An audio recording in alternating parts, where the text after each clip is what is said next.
नमस्कार दोस्तों। तो जैसे कि हमने हमारी पिछली वीडियो में भारतीय राजनीति के नए बदलावों में 1989 के दौर में आए चेंजेस की शुरुआत की थी और दो बदलावों के ऊपर हम चर्चा कर चुके थे, जिसमें हमारा पहला बदलाव था कांग्रेस प्रणाली के प्रभुत्व में कमी आना और दूसरा जो बदलाव था वो था कि पिछड़ी जातियों का एक राजनीतिक उदय जो हमने देखा था। उस क्रम में मैं आपको एक बताने वाला था लास्ट क्वेश्चन जो आज की वीडियो में चलेगा और अगला टॉपिक भी शुरू होगा, और वो था कि भारतीय राजनीति के अंतर्गत जो पिछड़ी जातियों का एक राजनीतिक उदय हुआ, यानी जब राजनीतिक दलों ने पिछड़ी जातियों पर बल देना शुरू किया, उनको संवैधानिक प्रावधान देने की घोषणा वीपी सिंह सरकार द्वारा 1990 में की गई, तो उसके परिणाम क्या निकले। तो आज की वीडियो में हम इन परिणामों से शुरू करेंगे और जो अगले टॉपिक है उसकी ओर भी बढ़ेंगे। तो शुरू करते हैं आज की वीडियो को। तो जैसे कि मैंने अभी आपको बताया कि हम राजनीतिक परिणामों की बात कर रहे थे कि जो वीपी सिंह सरकार थी, जब उन्होंने घोषणा की कि राजनीतिक दलों को वो मान्यता देना, पिछड़ी जातियों के प्रावधान को वो मान्यता देना चाहते हैं, तो इस घोषणा के प्रभाव या परिणाम क्या निकले।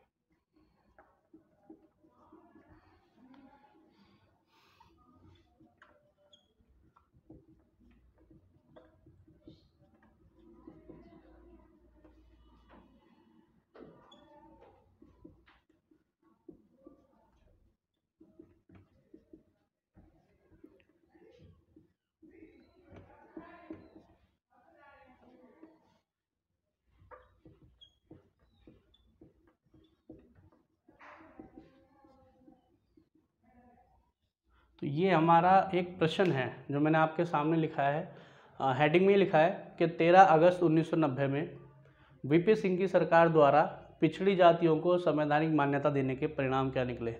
जो बच्चे इस वीडियो को पहली बार देख रहे हैं या जो बच्चे प्रीवियस वीडियो नहीं देख पाए थे, तो वो एक बार प्रीवियस वीडियो जब देखेंगे तो उसमें उनको समझ में आएगा कि हम किस विषय के ऊपर बात कर रहे हैं।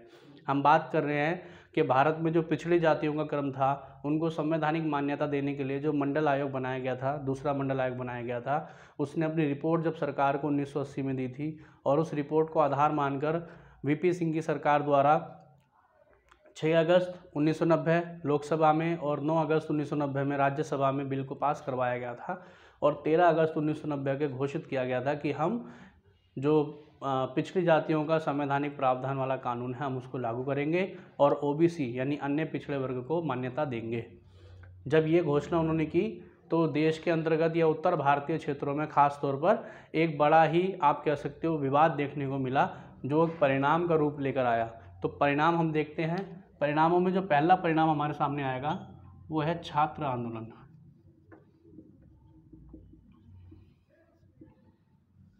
दोस्तों, इस दौर में जो उत्तर भारतीय क्षेत्रों में रहने वाले छात्र थे, खास तौर पर जो किसी भी जातीय समूह में शामिल नहीं है, अर्थात ना तो वो अन्य पिछड़े वर्ग में शामिल हैं, ना ही वे अनुसूचित जाति में शामिल है और ना ही वे अन्य अनुसूचित जनजाति में शामिल हैं, ऐसे छात्र लोगों ने अब आंदोलन शुरू कर दिया और कारण उन्होंने दिया पहला, बेरोजगारी।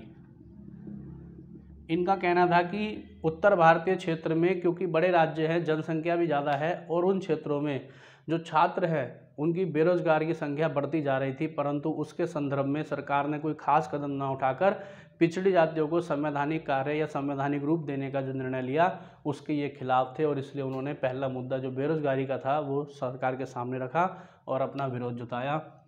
दूसरा था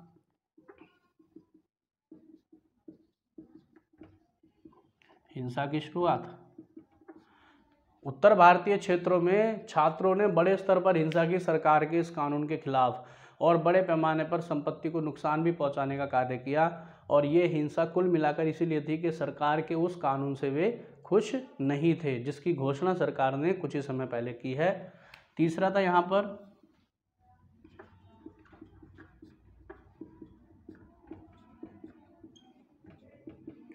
आत्मदाह का प्रयास। अब कुछ छात्रों ने सुसाइड करने की कोशिशें की अपने विरोध को बड़े स्तर पर दर्शाने के लिए। राजीव गोस्वामी नाम के वो पहले छात्र थे जिन्होंने सबसे पहले इस दौर में सुसाइड करने की कोशिश की। राजीव गोस्वामी वो पहले छात्र थे जिन्होंने सर्वप्रथम आत्मदाह यानी सुसाइड करने की कोशिश की, खुद को हानि पहुंचाने की कोशिश की सरकार के बनाए जाने वाले कानूनों को विरोध करते हुए। और चौथा था, इनका कहना था कि ये जो कानून है ये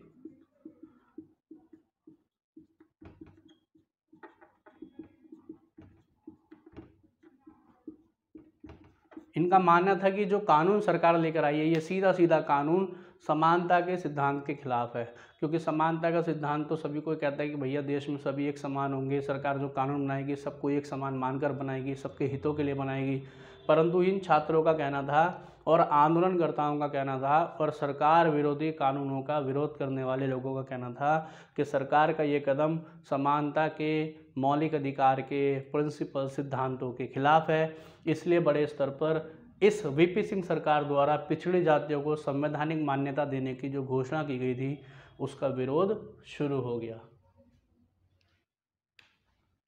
दूसरा जो बिंदु यहाँ पर दिखा वो था 1992 का इंदिरा साहनी मुकदमा।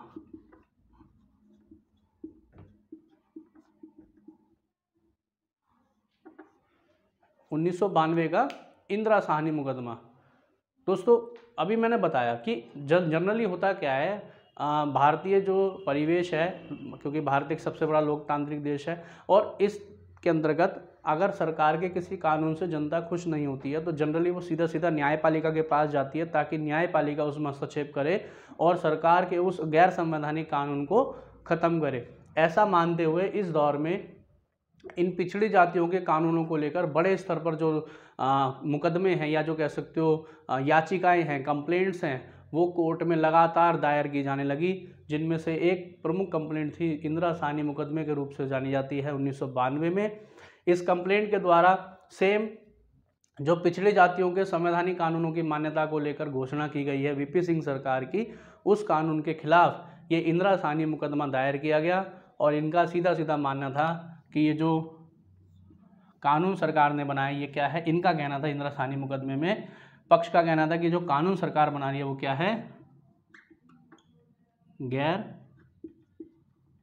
संवैधानिक। इनका मानना था कि कानून गैर संवैधानिक है और इसको क्या किया जाए, सरकार के इस कानून को रोका जाए, सरकार के इस कानून को रोका जाए, ये सीधी सीधी मांग थी। परंतु न्यायपालिका ने एक निर्णय दिया और नवंबर के महीने में 1992 में जो देश की सर्वोच्च न्यायालय है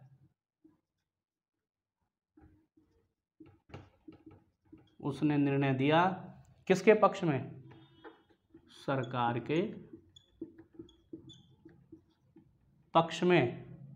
अब इंदिरा साहनी केस में एक बात यह भी कही गई थी कि सरकार द्वारा जो कानून बनाया गया उसका कोई आधार नहीं है, तो इन्होंने एक बात कही थी कि कहीं ना कहीं कम से कम 1 लाख रुपए का जो आर्थिक रूप है वो तय किया जाना जरूरी है। अर्थात ये नहीं कि किसी भी जाति को हम ओबीसी के अंतर्गत शामिल कर लेंगे, जिनकी वार्षिक आय 1 लाख से कम है ऐसे ही परिवारों को या ऐसे ही जातीय के लोगों को ओबीसी के अंतर्गत इस नए संवैधानिक कानून में शामिल किया जाए, ऐसा इनका मानना था और ऐसा न्यायपालिका ने भी तय किया।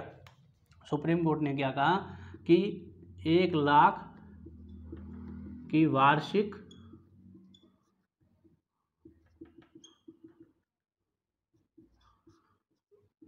आय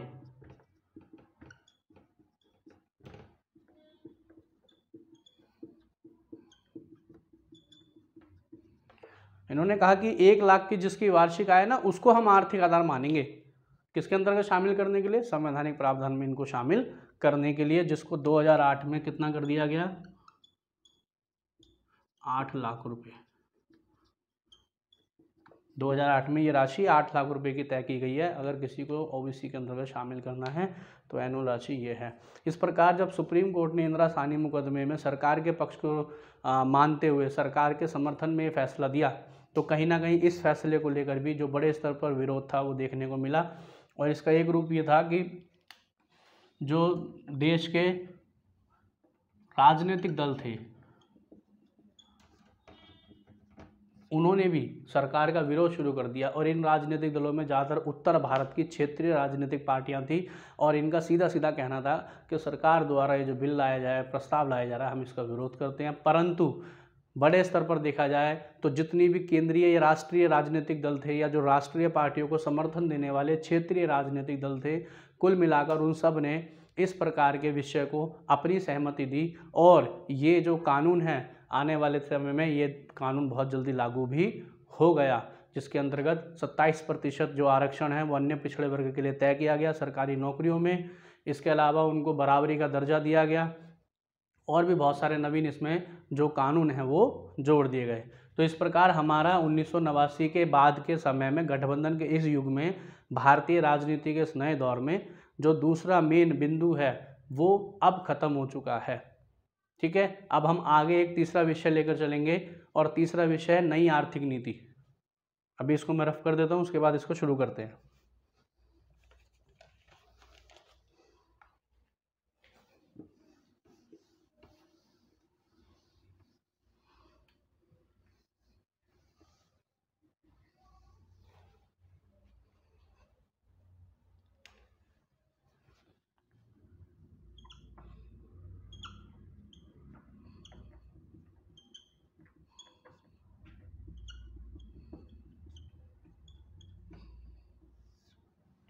नई आर्थिक नीति, तो जैसा कि अभी मैंने आपको बताया, हम भारतीय राजनीति में आए बदलावों की चर्चा कर रहे हैं। उसमें हमारा जो तीसरा बदलाव है वो है नई आर्थिक नीति, न्यू इकोनॉमिक पॉलिसीज़, जो 1991 में देश में लागू हुई थी। और लागू करने वाले जो पार्टी थी वो कांग्रेस पार्टी थी,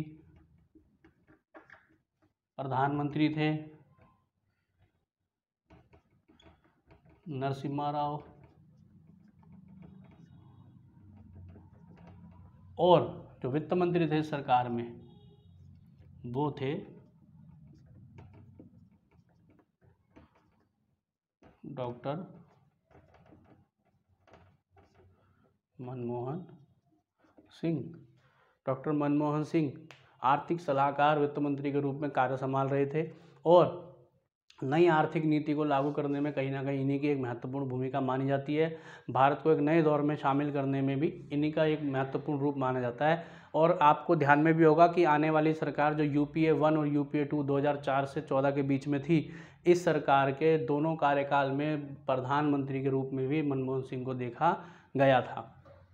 तो नई आर्थिक नीति एक तीसरा बिंदु उभर कर सामने आया यहाँ पर, और इसके तहत जो भारत की पुरानी परंपराएं थी, खासतौर पर जो संरक्षणवादी नीति थी,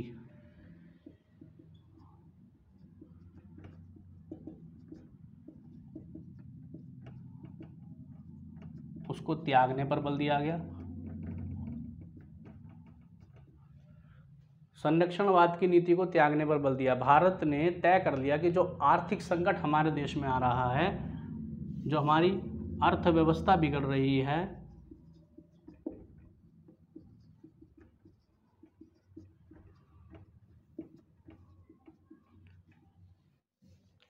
हमारे देश में जो आर्थिक संकट आ रहा है, हमारे देश की जो अर्थव्यवस्था बिगड़ रही है, उसको ध्यान में रखते हुए हमें जो संरक्षणवाद की नीति है, अर्थात हमारी अर्थव्यवस्था तक सीमित रहने की जो नीति है, उसको हमें त्यागना पड़ेगा और एक नई अर्थव्यवस्था का रूप अपनाना पड़ेगा। इसलिए भारत ने नई आर्थिक नीति के रूप को बढ़ावा देना शुरू किया। देखा जाए तो नई आर्थिक का जो रूप है ये 1989 से पहले 1984 की जब सरकार बनी थी राजीव गांधी की, तभी से ये जो विचार है शुरू हो गया था।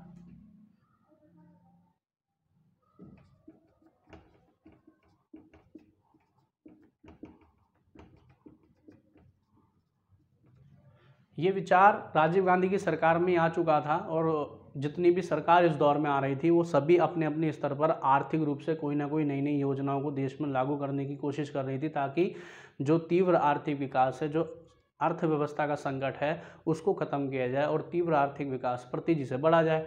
तो राजीव गांधी के दौर में भी ऐसे विचार उभर कर सामने आए। आर्थिक संकट का एक मसला देश में मौजूद था, संरक्षणवाद की नीति हमें त्यागनी थी और एक ऐसी नीति अपनानी थी जिससे हम बहुत तेजी से विकास करें। इसलिए नई आर्थिक नीति 1991 में कांग्रेस सरकार पीवी नरसिम्हा राव के नेतृत्व में और वित्त मंत्री डॉक्टर मनमोहन सिंह के द्वारा इस नीति को देश में लागू किया गया। इसके लागू करने के बाद क्या क्या नए नए बदलाव हुए, तो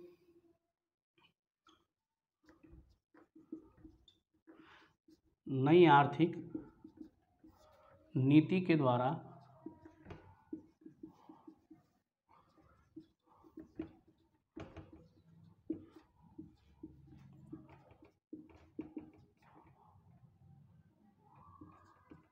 अर्थव्यवस्था में बदलाव के रूप क्या क्या देखने को हमें मिले। तो जो अर्थव्यवस्था में बदलाव के रूप हमें नई आर्थिक नीति में देखने को मिले उनमें जो प्रमुख थे, सबसे पहले एलपीजी को अपनाना। एलपीजी क्या है, तो उदारीकरण,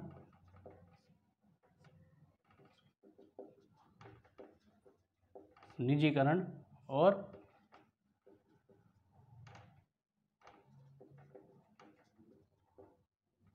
वैश्वीकरण। तो कहीं ना कहीं हमने इस नई विचारधारा पर बल दिया, उदारीकरण, निजीकरण, वैश्वीकरण। उदारीकरण के द्वारा हमने हमारी अर्थव्यवस्था को अन्य देशों के लिए ओपन कर दिया, विदेशी जो कंपनियां उनके लिए खुला द्वार शुरू कर दिया ताकि वे कंपनियां हमारे देश में आएँ और हमारे देश में आकर ना सिर्फ विदेशी मुद्रा भंडार बढ़े बल्कि जो रोजगार है वो भी बढ़े। निजी क्षेत्रों को बल दिया। सरकार ने 6 प्रमुख उद्योगों को छोड़कर लगभग सारे जो औद्योगिक क्षेत्र हैं उसको निजी कर दिया। और वैश्वीकरण अर्थात अपनी अर्थव्यवस्था को भारत ने विश्व की अर्थव्यवस्था से जोड़ना शुरू कर दिया ताकि भारत तेजी से विकास कर सके। इसके अलावा जो प्रयास था वो क्या था, हम IMF और वर्ल्ड बैंक से उधार ले सकें, ऐसा भी प्रयास हमने शुरू किया। अंतर्राष्ट्रीय मुद्रा कोष, विश्व बैंक से भी उधार ले सकें, ऐसा भी हमने प्रयास किया ताकि हमारी अर्थव्यवस्था बढ़े। और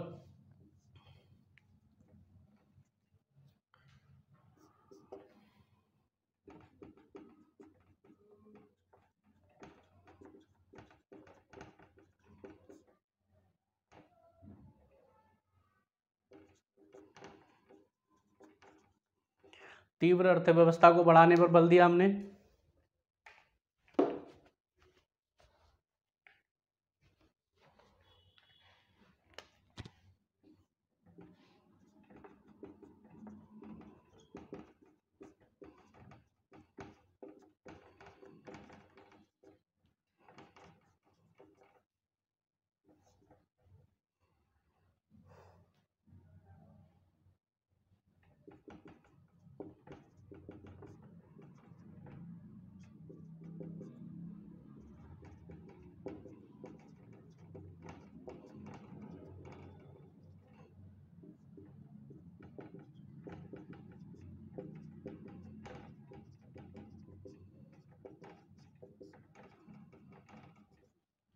इसके तहत हमने ना सिर्फ तीव्र अर्थव्यवस्था पर बल दिया बल्कि मुद्रा आपूर्ति को बढ़ाने पर भी बल दिया। हमारे देश में विदेशी मुद्रा भंडार बढ़ाने पर बल दिया और रोजगार जो है उसकी स्थिति पहले से बेहतर हो, ऐसा हमने कार्य करने पर बल दिया। तो ये एक नई आर्थिक नीति थी। इस नीति को लेकर जो अलग अलग राजनीतिक दल हैं उसमें कहीं ना कहीं डर और शंका का माहौल था।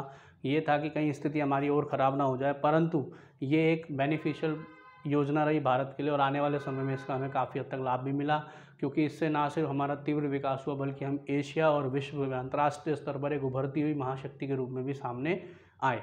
तो ये 1989 के बाद भारतीय राजनीति में आया एक तीसरा प्रमुख बदलाव था।